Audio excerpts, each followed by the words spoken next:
There is one universal law that every civilization in the universe abides by, and that is the law of tools.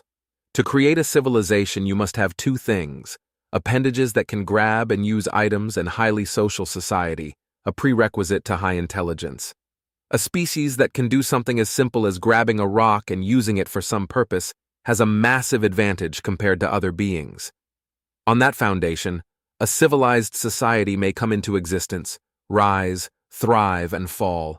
A simple rock that bashes a coconut open, a sword that slays foes, and a pen that makes art and poetry.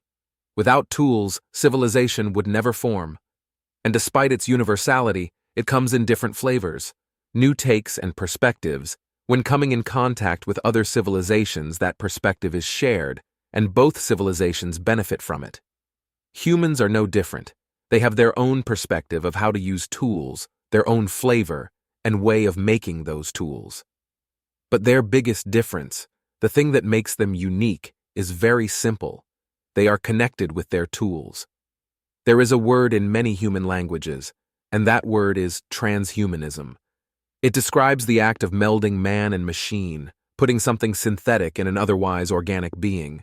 But they had invented transhumanism much earlier than any other species, and in a way that stretches its definition. But as many have witnessed those humans, who continue those traditions, it is truly one and the same.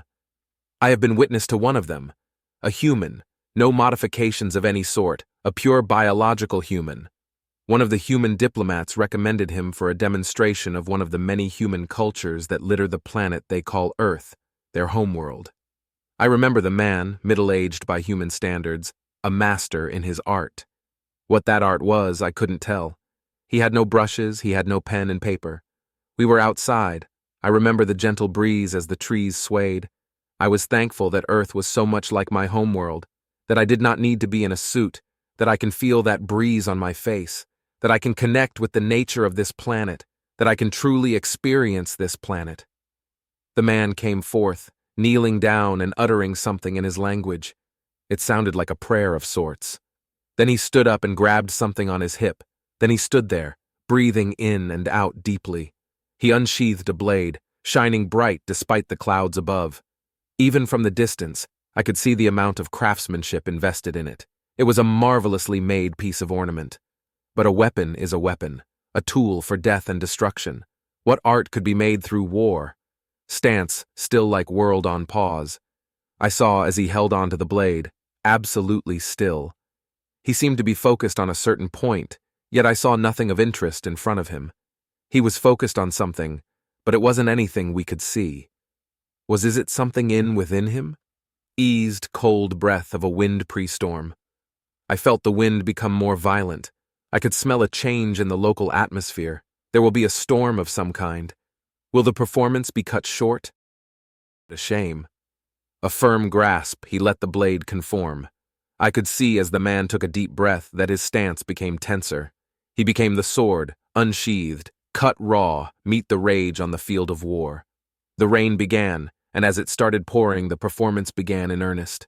The man swung the sword diagonally, elegantly, then changed hands, spinning around and swinging once again. With each swing, he cut through the rain. I saw his immaculate display of ancient combat prowess turn into a dance. He spun the sword in one hand with immense speed. I was worried the man would hurt himself, but I knew, somehow, that would not be the case. His feet went from one stone to another, his sword spinning and swinging around in the air all the while. He did it with such speed that I was sure that he made a force field around him. Where the sword swung and spun, the rain could not pierce. I saw many dances during my career as a diplomat, but I knew they were just for show, and the dancers who did those dances forced themselves to do it. But this was raw and unfiltered. The human danced with the blade as if it were his own appendage. He knew subconsciously where every millimeter of it was. He performed not for us, but for himself. His focus was not on pleasing his superiors and impressing me. It was something he enjoyed, and he did it just for himself. And for that, I felt honored to be present and witness this display. The man suddenly stopped. His blade finally stood still. Droplets slowly poured down the blade. The man swung the sword once more, the water violently spraying to the ground. Then he returned it to the sheath. He turned to us and did a small bow, one of the human ways of greeting. The man left, and the human ambassadors wanted us to go back inside to continue the tour. But I wanted to stay outside for a few minutes. I needed to take in what I just saw. In any case, this display wasn't something extraordinary. Humans are capable of things much greater than this. But never have I seen such a connection between organic matter and metal that wasn't inherently connected and stitched together. Humans advanced rapidly. That was a known fact. Many theories posited reasons as to why this was, but now I was certain.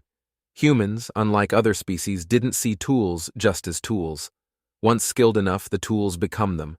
They become a natural extension of their own bodies. And throughout history, humans molded their tools as they crafted them.